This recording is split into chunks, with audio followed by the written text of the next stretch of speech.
Hi, welcome to Health Talk with Dr. Akram. I am Akram. In this series of programs, we've been talking about exam tips for kids. This is a book written by Dr. Udara Kularatne. He's a consultant radiologist who works in NHS in the UK. And he has done so many exams, and he decided that he wanted to share his experience in this book. In our first program, we talked about him, how he had gone through all these exams and how he succeeded. Now we're going to go into the topic and discuss exactly what is in the book. This book is for the kids as well as for parents.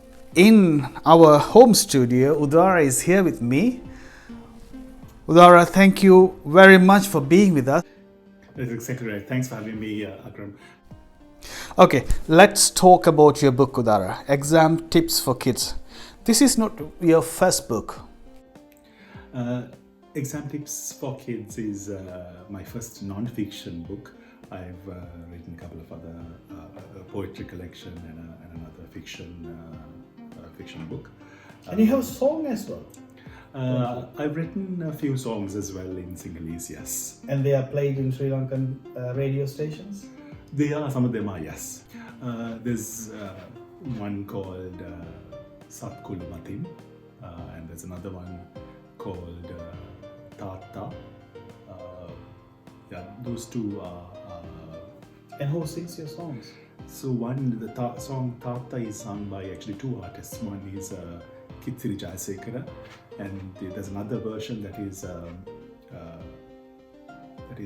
sung by the maestro Amarsiri Piris, and Satkulu Matin is sung by a young talented artist called Harshin Visanayaka, and the music is done by a very talented musician called Aruna Gunawardana. And these are really top-class musicians in Sri Lanka, Udara. They are, yes. Congratulations, and it's amazing to see your other talents as well. Thank you. It just shows that you are not a simple bookworm. Please tell us your parents' influence from childhood. How does this exam tips come into your body? I think the greatest gift was to help me achieve a balance.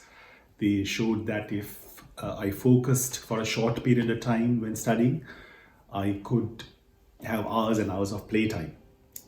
I learned that even if I didn't take myself seriously, I needed to take my work very seriously. They taught all this with love and patience, and they gave me a lot of confidence, and I'm eternally grateful for what they've done. What important message from teachers which stood as stone carving in your life? And I'm again very grateful to the teachers who made a huge difference in my life. The best teachers I've had, they identified where I'd be struggling and helped me address those issues. The discipline they nurtured in me and the guidance they gave, these have been with us throughout our lives, and we are indebted to them. What is the best thing for a student if he does not understand the teacher? It's really important the students to take responsibility for their learning. I think we'll discuss about this later on as well. Yeah. If, for example, you're not following your teacher right from the start, I think you need to ask questions, clarify, because as sometimes we are very shy to ask questions, and we are we don't like to trouble the teacher too much. But I think if you are falling behind and you're not following what the teacher is saying, then you must clarify because it's much easier to keep up than to catch up later. Exactly. It's really important to. And it is important for children to discuss this matter with their parents. Absolutely. Because if they don't understand, they can always find a different teacher to teach them. Exactly. You're absolutely right. Yes, I think that's a very, very important point that you made. If you're not getting anywhere with one teacher, then it's not being disrespectful if you find help from another teacher. Absolutely. I think this is something I actually learned from my fellow students when I was an undergraduate in Australia. And in the class, if I noticed that if they didn't follow something the teacher said, they would keep on asking questions until it was clear to them. And this took me by surprise initially, because the culture where I grew up in was such that you don't question the teacher too much, and it is kind of considered being disrespectful to the teacher. But these my other students, while I was in Australia, were very honest about what they understood and didn't, and made sure that they did before the teacher moved on. And this was a learning. This was a good lesson for me as well, not to keep quiet and not to pretend that you understood if you didn't, and question the teacher about anything that didn't make sense. We all did in our past. We tried to pretend to our friends and teacher that we understood everything, but physically we didn't understand anything. And when you go to the exam, you realize Exams were unavoidable when following the career paths that I've chosen, both to get into the jobs and to advance in them. The motivation came from keeping an eye on the bigger goal. So exams then just became another hoop that I had to jump through just to get to the goals that I've set myself. so exam is not your goal. Your goal is something further. Yes. Yes, I think you got to visualize where you'd be if you did well in this exam, and if you have that picture in your mind about what you'd be doing or what you could be doing, and then the exam becomes another step in the way, and then your whole approach to the exam also changes if you approach it that way. Because you've done so many exams and you've been successful, people are going to think, hey, he's a bright child, he's a gifted child. Are you one of them? I don't think there's any secret at all. I think it's a common misconception that you have to be bright or gifted or quite unique to do well in exams. I think we all know bright and gifted people. They are far ahead of the rest of us. But for most of us who did well in exams, I think it's not any innate ability. In my experience, those who do well in exams are not the brightest or the most gifted, but those who prepare the best. And, That's a very good point, yes. And from an early age, I was taught how to prepare myself well, and I think it's no secret and can be learnt by anyone. How did you acquire this talent?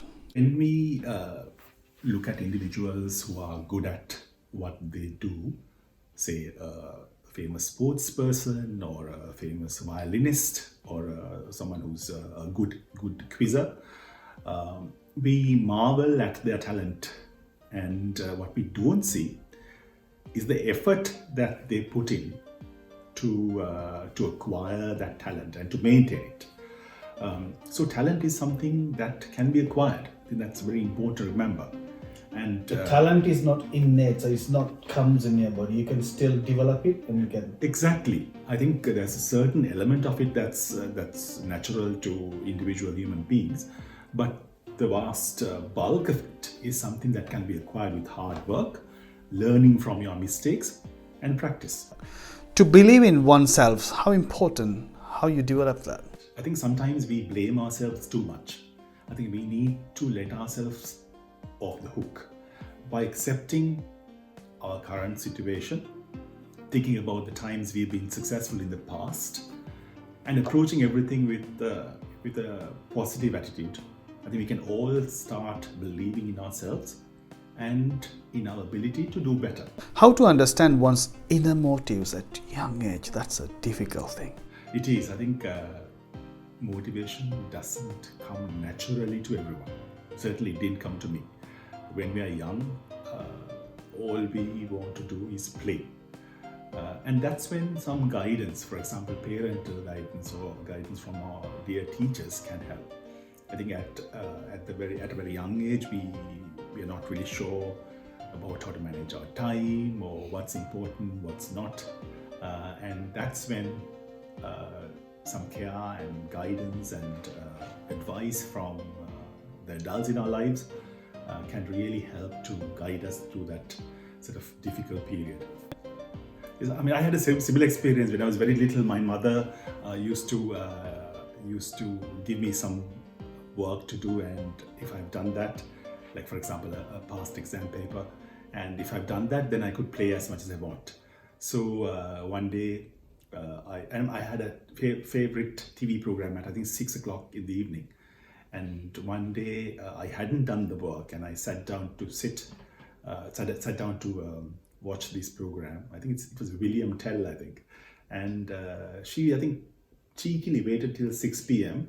and as soon as I sat down to watch the program, she switched the TV off, and I was very angry at the time, but I realized that it's important to honor an agreement, a contract, and from that day onwards, I always did the work that she asked me to do as soon as possible, and I never missed that program again.